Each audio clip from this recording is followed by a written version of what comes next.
আজকে আমি যেই জায়গাটায় আসছি এটা কেরানীগঞ্জ দক্ষিণ অঞ্চল, এই সাইডটা বিশাল অনেক বড় একটা নার্সারি। আমি কখনো ঢুকিনি, আজকে ফার্স্ট টাইম এখানে ঢুকলাম এবং আমি তো ঢুকে অবাক, কারণ একদম ঢাকার সাথে লাগানো এত বিশাল এত বড় নার্সারি আসলে আমি আগে দেখিনি।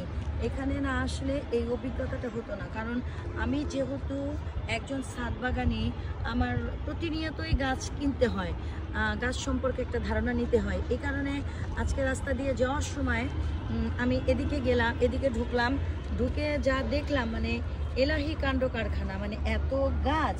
এখান থেকে সম্ভবত সবাই হোলসেল নেয়, হোলসেল নিয়ে এরা সারা ঢাকা শহরে এই গাছগুলো সেল করে। অনেকেই আমরা দেখে থাকি ভ্যানে সেল করে, তারপরে নার্সারি ছোট ছোট নার্সারি দিয়ে তার মধ্যে সেল করে, এবং বিভিন্ন বসত বাড়ির যে আমরা গাছ নেই অনেকে আবার এখানে সরাসরি চলে আসে। ওই যে দেখেন পানি সংগ্রহ করেছে, এই পানি ওরা গাছে দেয়, এই যে মোটর, মানে ওদের এভরিথিং সকল ব্যবস্থা আছে।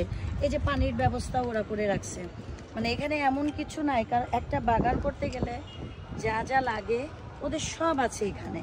এই যে বিশাল মনে করেন আম বাগান, এই পাশটা পুরাই আম, আর এইগুলো বেগুনের চারা দিছে। আসলে এবার অতি বৃষ্টির কারণে মাঝখানে এত বাজে ধরনের বৃষ্টি হয়েছে, যে কারণে কিন্তু বাগান আলাদের অনেক ক্ষতি হয়েছে। যেমন আমি একজন ছোট্ট ছাদ বাগানি, তারপরেও কিন্তু আমার সব গাছ মরে গেছে, অর্থাৎ লাউ গাছ, ঝিঙ্গা গাছ, ধুন্দুল গাছ, তারপরে চাল কুমড়া, শশা, আমার সব গাছ অলমোস্ট সব মারা গেছে। আমি এই কারণেই গাছটা আমি কিনতে আসছি, নতুন করে আবার গাছ কিনবো, গাছ নিব।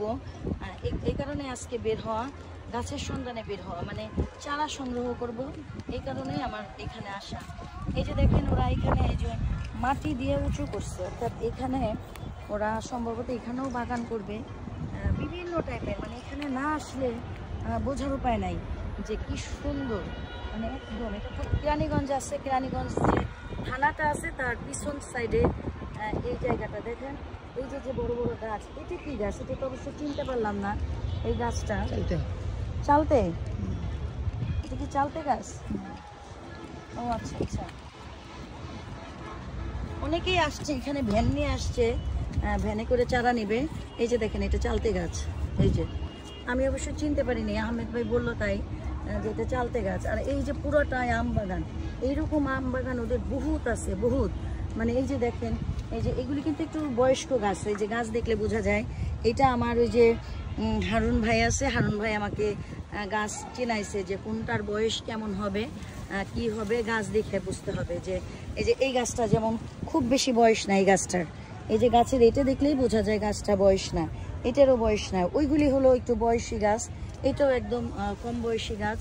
এই যে গাছগুলো দেখছেন, যারা আসবেন, যারা বাগান করেন, আমার মতে তারা একবারে এখানে এসে অনেক গাছ নিয়ে যেতে পারবেন, এবং প্রাইসও কম। এখানে আমি 2টা বাগান ঘুরলাম, ঘুরে আমি দেখলাম এখানে দামগুলো একদম রিজনেবল প্রাইসে।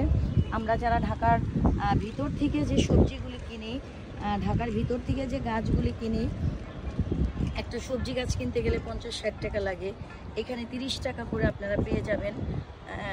আম গাছগুলো এখনও দেখিনি, আম, লেবু এগুলি কত করে এখনও দেখিনি, তবে অবশ্যই ওইখান থেকে এখানে অনেক 50% এখানে কম। যদি আমরা ঢাকার বাইরে আসলে আমাদের একটা খরচ আছে, ওই চিন্তাটাও করতে হবে। আর এখানে হচ্ছে এখানে ভ্যারাইটিস পাবেন, মানে বিভিন্ন জাতের গাছ পাবেন, যে কারণে এখানে আসা। আজকে এখানে শখ করে আসা, শখ করে আসছি যে একটু দেখে যায় আসলে কেমন এই সব, মানে ঘুরতে আসা। মানে আমি যেখানেই যাই, আমি ওই যে একটু নার্সারি দেখলে নামি, কারণ হলো আমি দেখি কি কি গাছ পাওয়া যায়, কি ধরনের গাছ পাওয়া যায়, কি অবস্থা, কেমন দাম, সব কিছু আমি যাচাই বাছাই করি। এই যে দেখেন ওই যে উপর সাইডে ওখানে কিন্তু সব গাছ, ওখানে সবজি গাছ, সব সবজি গাছ, মানে চমৎকার। এইটা আমার ভালো লাগছে কেন, এত বিশাল বাগান আমি এর আগে দেখিনি। ধন্যবাদ, সবাই আমার সাথে থাকবেন। আরও যদি গাছ লাগে চলে আসবেন এখানে নিতে, আমিও চলে আসছি, আমার সাথে থাকবেন।